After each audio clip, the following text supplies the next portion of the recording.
Break के बाद आपका स्वागत है। लगातार हम चर्चा कर रहे हैं ब्लैक संडे। ब्लैक संडे जारी है मध्य प्रदेश में, काला रविवार।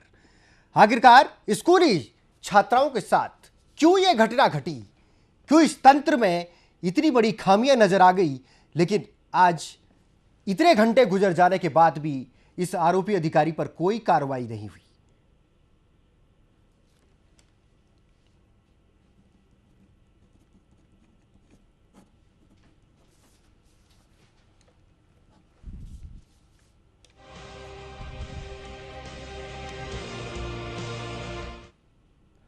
और हमारे साथ इसी पूरी खबर पर चर्चा करने के लिए जुड़ रही है ज्योति अवतीकर, महिला एवं बाल विकास आयोग की पूर्व सदस्य हैं। ज्योति जी, सबसे पहले आपका स्वागत है स्टेट न्यूज में। जी ज्योति जी, आपसे समझना चाहूंगा, मध्य प्रदेश के दिल यानी ग्वालियर की बात कर रहे हैं। ग्वालियर में राज्य स्तरीय खेल कूद प्रतियोगिता का आयोजन किया गया, जिनमें छात्राओं ने और छात्रों ने विभिन्न खेलों में यहां पर आयोजन किया, खेलकूद प्रतियोगिता को अंजाम दिया। लेकिन अफसोस की बात यह है कि इन छात्राओं को जब वापस लौटना था तो जिन काबिल अधिकारियों के ऊपर इस पूरे प्रबंधन की जिम्मेदारी थी, उसकी जिम्मेदारी ऐसी निकली कि इन छात्राओं को पूरी रात एक बस में गुजार कर सोना पड़ा। आपको लगता है कि यह निंदनीय घटना मध्य प्रदेश में घटी है? अगर इस प्रकार की कोई घटना घटी है तो वो निश्चित रूप से निंदनीय है जी। और उसके संबंध में उन्होंने थाने पे रिपोर्ट करके उचित कार्रवाई करना चाहिए जी। और जहाँ जहाँ भी कहीं कोई कार्यक्रम होता है, जी। चाहे वो किसी भी प्रकार का कार्यक्रम हो, तो जो लोग उनको लाने की व्यवस्था करते हैं तो उन्होंने उन्हें वापस भेजने की भी उचित और सुरक्षापूर्ण व्यवस्था करना चाहिए। जी जी ज्योति जी, आपसे समझना चाहूंगा, इस पूरे मामले की अगर बात की जाए, लगातार क्योंकि देश और प्रदेश का मुस्तकबिल के साथ जब खिलवाड़ होता है तो आप और हमारी आवाज हमेशा बुलंद होती है। और लगातार जो मध्य प्रदेश में ये घटना घटी, उससे खेल प्रेमी और खिलाड़ी बहुत निराश हैं। आपको लगता है सरकार को ऐसे अधिकारियों पर तत्काल कार्रवाई करनी चाहिए और सरकारी तंत्र को भी सोचना होगा कि एक छोटी सी गलती कब पूरे मध्य प्रदेश के लिए एक दागनुमा बन जाए, बदनुमा दाग बन जाए, जिसको कि बाद में कभी धोया नहीं जा सकता। अभी से अमल में लाने की जरूरत है।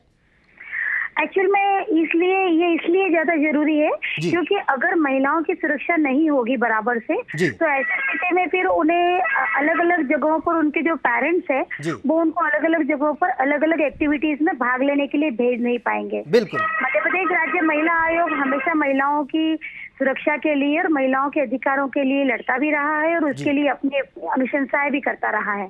वर्तमान में आयोग का कार्यकाल 13 सितंबर को समाप्त हो चुका है और उसके बाद में फिर जो नया आयोग का गठन होगा तो पुनः इसके संबंध में आयोग हमेशा कार्रवाई करता ही रहा है और करता ही रहेगा। वर्तमान में प्रशासन से मैं ये कहूंगी कि इसके संबंध में शीघ्र जांच करके और उसके संबंध में उचित कार्रवाई करें। चलिए, बहुत बहुत शुक्रिया तमाम बातचीत के लिए, तमाम कीमती वक्त देने के लिए। आपको बता दें कि मध्य प्रदेश के ग्वालियर में ये घिनौनी घटना घटी है और जहां पर एक अधिकारी पर यह आरोप लगा है कि उन्होंने जबरन यहां पर इन युवतियों, इन छात्राओं के साथ छेड़खानी की है, मानसिक रूप से इनको प्रताड़ित करने की एक कोशिश की है और पूरी रात में इन छात्राओं को एक बस में गुजारनी पड़ी। हालांकि इनके साथ इनकी शिक्षिका मौजूद रही।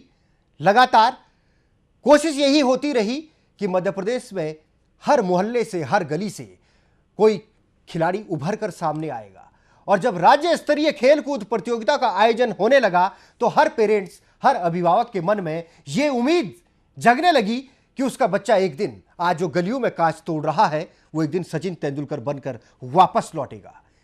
जो आज खो खो गली में खेल रही है या गिल्ली डंडा का शौक रखने वाले पूर्व खिलाड़ी थे, आज उनका मुस्तकबिल बदल चुका है।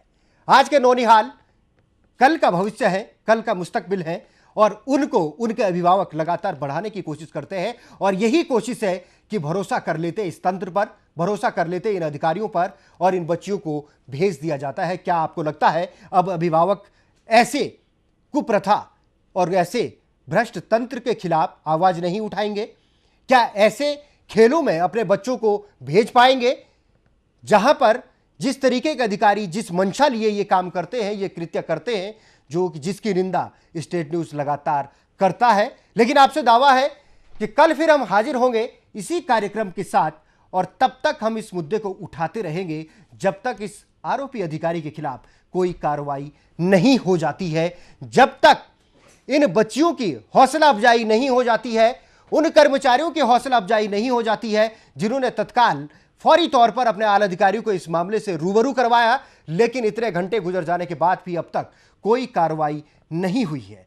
कल आपको मंच देंगे, आपकी राय भी शुमार करेंगे और आपसे भी जानेंगे कि खेल मंत्रालय की नैतिक जिम्मेदारी क्या होनी चाहिए, खेल प्रेमियों के लिए क्या कुछ किया जाना चाहिए और खिलाड़ियों को आगे बढ़ाने के लिए कैसी व्यवस्था को अंजाम दिया जाना चाहिए। लेकिन क्या ऐसी घटनाएं मध्य प्रदेश में घटेंगी तो क्या सब खामोश रहेंगे या इस तंत्र के खिलाफ आवाज उठाएंगे, या इस तंत्र में नुमाइंदगी करने वाले आपके चुने हुए जनप्रतिनिधि इस बात की गंभीरता को समझकर आपके जहन में उठने वाले हर वाजिब सवाल का वाजिब जवाब देंगे। तहकीकात और तफ्तीश दोनों तब तक लगातार जारी रहेगी और इस मुहिम को हम चलाते रहेंगे जब तक इन आरोपी अधिकारियों पर कार्रवाई नहीं हो जाती है। फिलहाल इस खास पेशकश ब्लैक संडे में इतना ही। मुझे दीजिए इजाजत। नमस्कार।